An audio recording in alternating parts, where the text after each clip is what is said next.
The notion of product of species is slightly different from that of combinatorial classes that we studied earlier.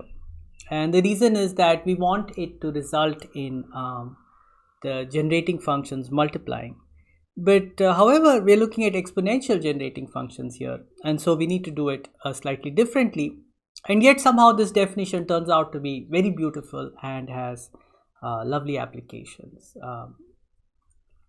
So let me explain. Suppose F and G are species of structures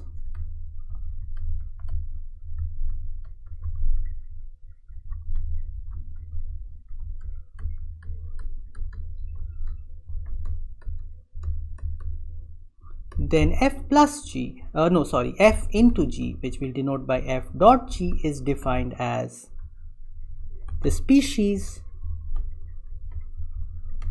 given by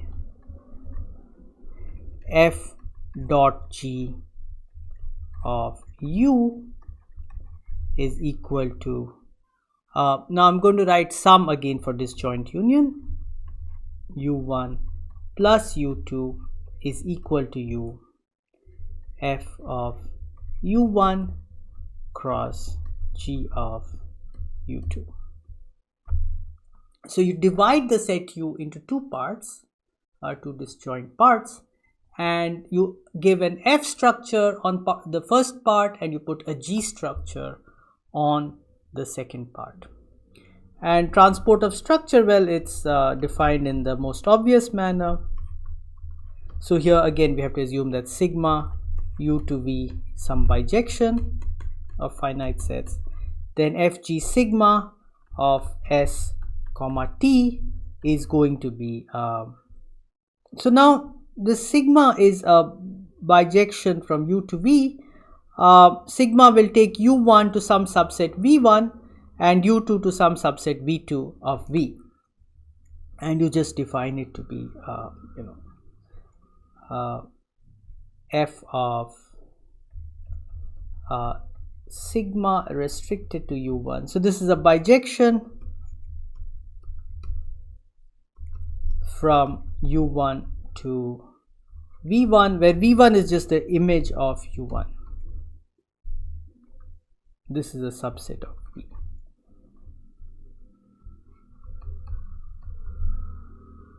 Comma G sigma restricted to U2 of T. And if you look at this, sigma U2 is going from U2 to V2, which is defined as sigma V2. Since sigma is a bijection, V1 and V2 are disjoint subsets. They give a disjoint some decomposition of V. So V1 plus V2 is V. And so this makes perfect sense. Visually, we describe the product of species as follows. So maybe there are two ways of doing this. One is to say that if we have a set U, then we divide it into two sets, and so we put an F structure on some of them and a G structure on some others. So maybe we choose this set and put an F structure, and we choose this other set and we put a G structure.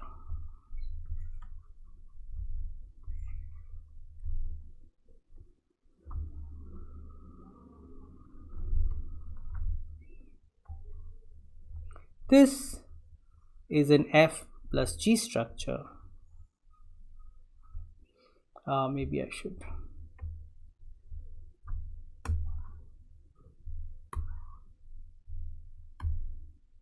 This is an F plus G structure on the set U. So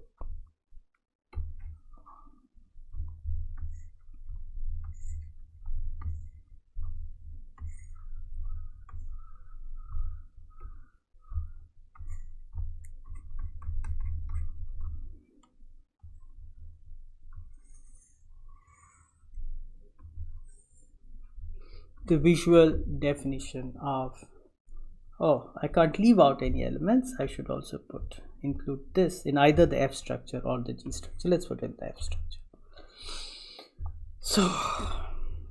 So yeah, so that's the visual definition of an F plus G structure. There's another way of looking at it, which is to just draw a cloud of points. So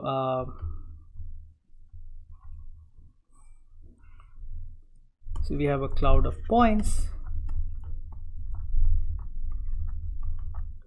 Let me just copy this cloud again.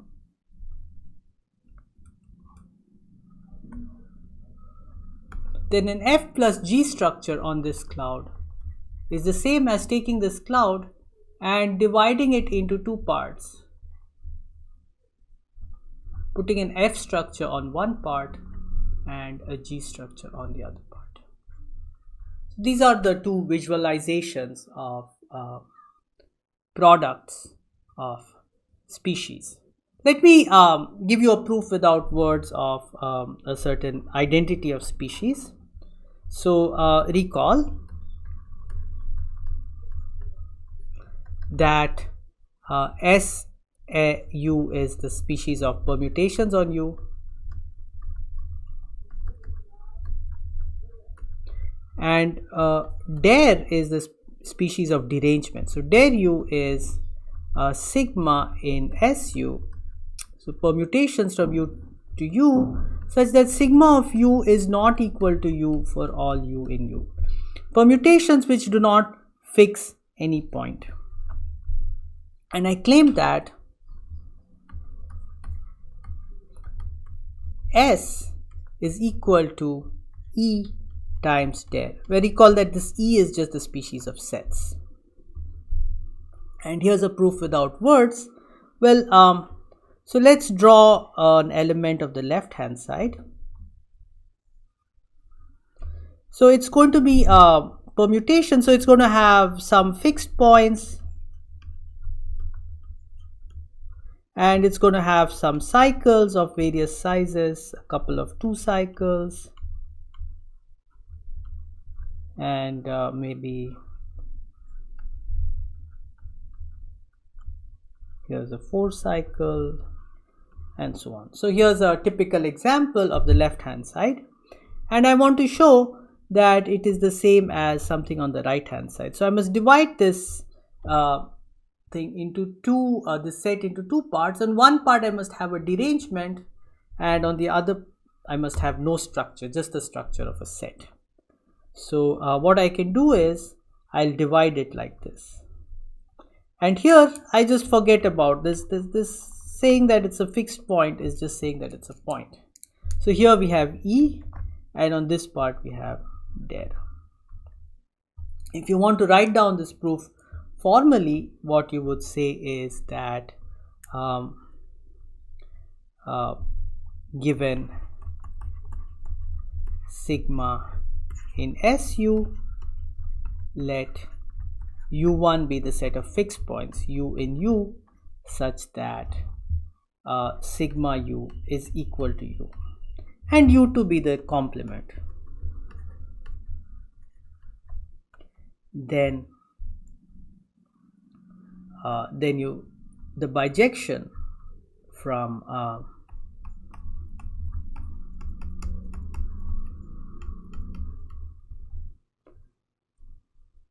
SU to let's just say we're going to give it in one direction, sum over U1 plus U2 equals U EU1 cross der U2 is given by such sigma goes to just the set U1 cross sigma restricted to U2. Since we've removed all the fixed points of sigma from U, sigma restricted to U2 is a derangement. And you can easily check that this is in fact an isomorphism of species.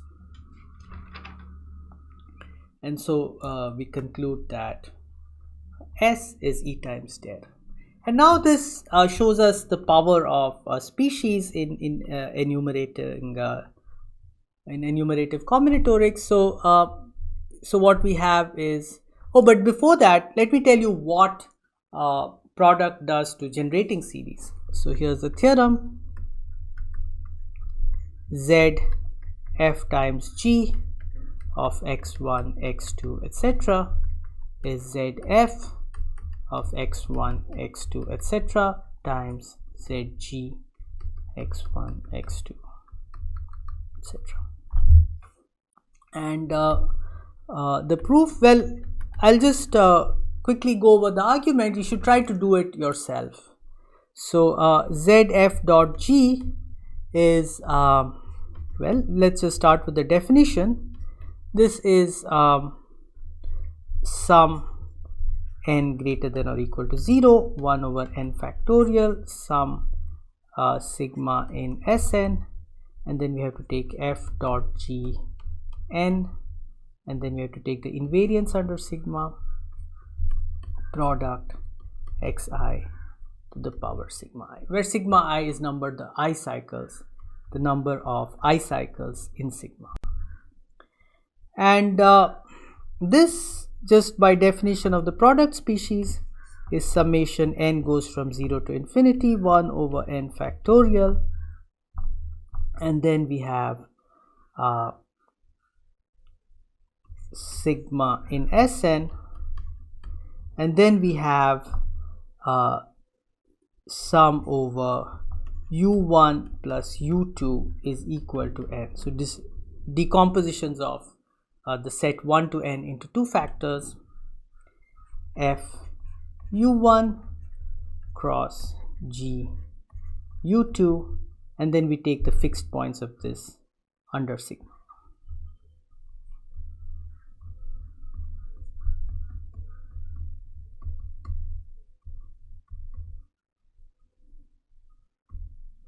Now suppose we have an element s1 comma s2 in f u1 cross g u2, then this is fixed by sigma. Let's just say an element is fixed by sigma if and only if firstly sigma of u1 is again u1, sigma of u2 is u2. In other words, we can write sigma as sigma 1 plus sigma 2. By this I mean the function on u1 plus u2, which is sigma 1 on u1 and sigma 2 on u2. But let me not use lowercase subscripts here. Let me use superscripts here, because I've reserved subscripts for the number of I cycles, where sigma I is in ui to ui. It's a bijection. And in addition, S1 belongs to FU1 sigma 1, and S2 belongs to superscript 1 FU2 superscript sigma 2. And so we can take this sum and write it as summation n greater than or equal to 0, 1 over n factorial,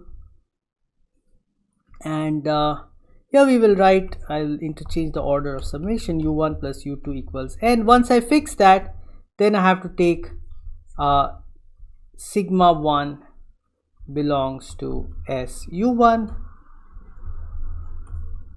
again superscript here, sigma 2 belongs to su2,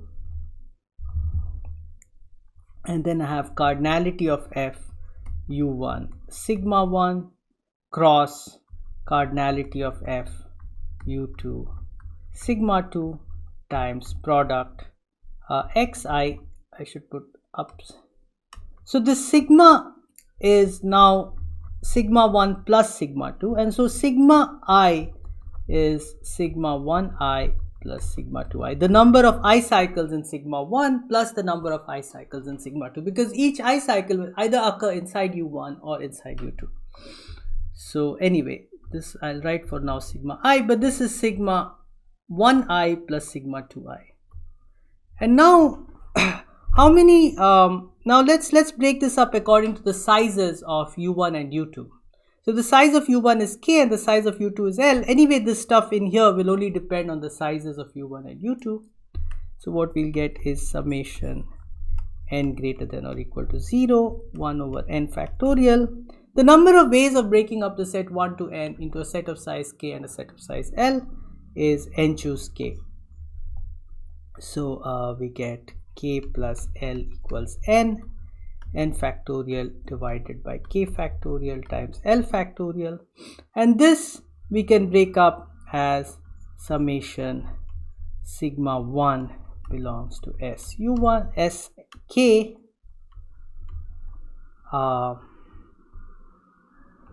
sigma 2 belongs to s l, and then we have f u1.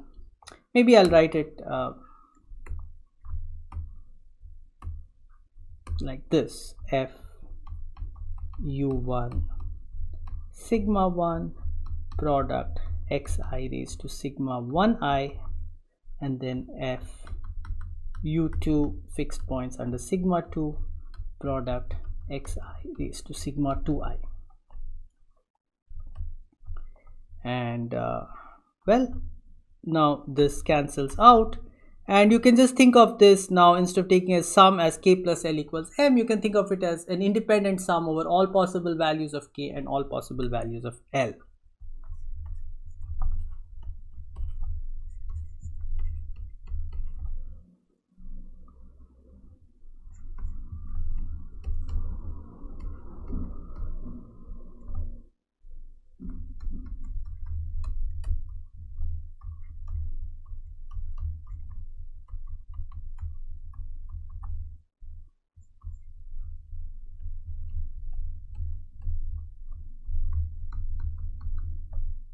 So here I should not put u1 anymore, I should put k and l.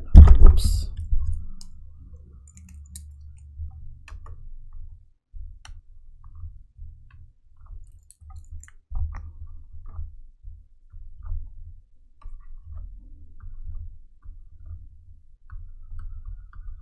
Product xi sigma 2i. But this is just z f. If you just take the k terms, that is z f, and if you take the l terms, that's, sorry, this second part should be g. Oops, what have I been doing? Here we have g, s2 belongs to g u2,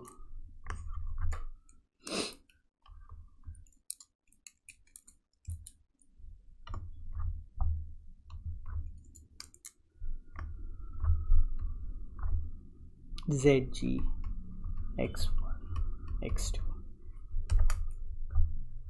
And so it also follows that for the generating series and the type generating series, the generating series of the product is fx times gx, and f tilde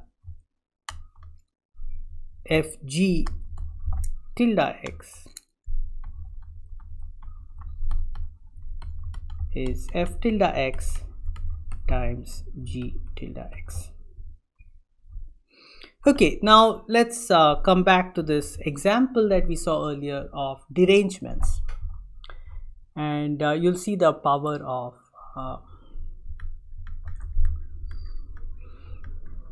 species. So we can compute the generating series for derangements. In particular, remember that zs of x1, x2, is just product I greater than or equal to 1 over 1 minus x subscript I.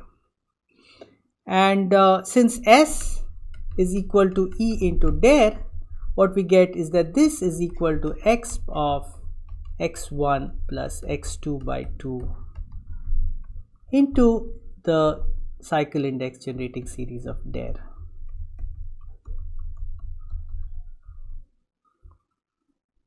And so from this we can compute the cycle index generating series for dir very simply as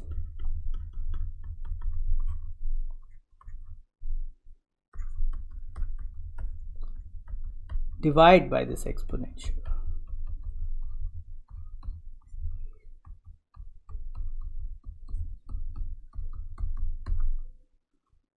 And let's compute dir tilde. Well, this turns out to be x of minus x1, no, minus x squared by 2 and so on, which is of course minus log of 1 over 1 minus x, which is just log of 1 minus x. And this one is just the generating function for partitions.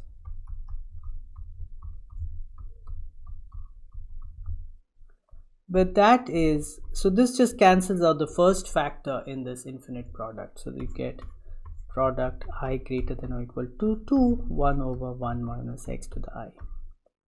You should try proving this identity also using the techniques that we learned earlier in this course while studying combinatorial classes. But the nicest one, which I saved for the last, is just the generating series for dir x.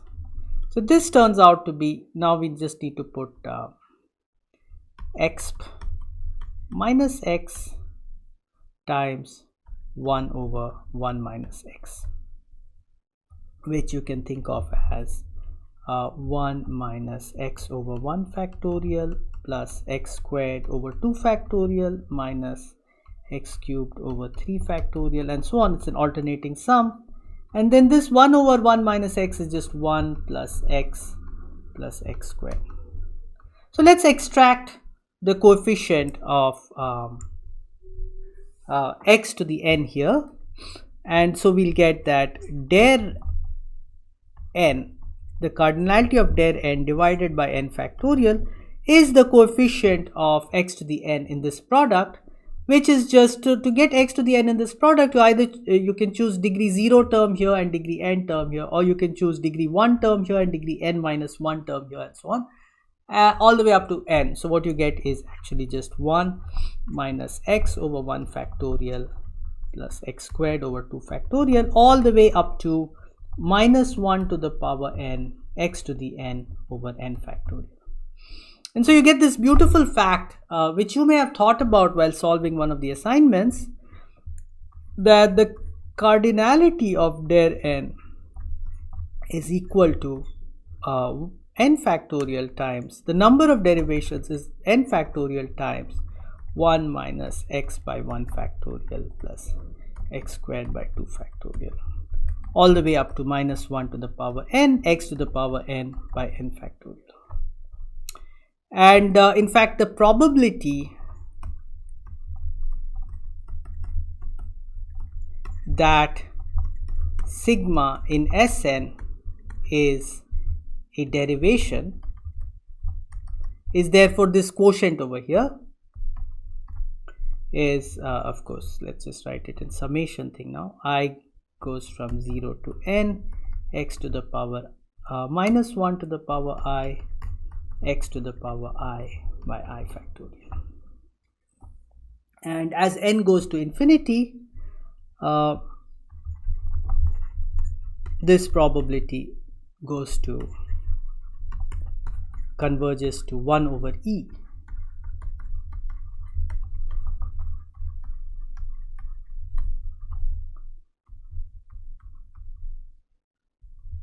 And this is the famous hat problem where you have a club and several people wearing hats go into the club, and when they go in, they leave all their hats at the entrance, near the entrance, and after when they come out, they're all drunk, so each one just picks up a random hat and leaves. And the question is, what is the probability that nobody picks up their own hat? And the answer to that is, well, it's I don't know, maybe you think it's counterintuitive or not. The answer to that is, well, the probability is roughly 1 over e if the number of people in this club is large.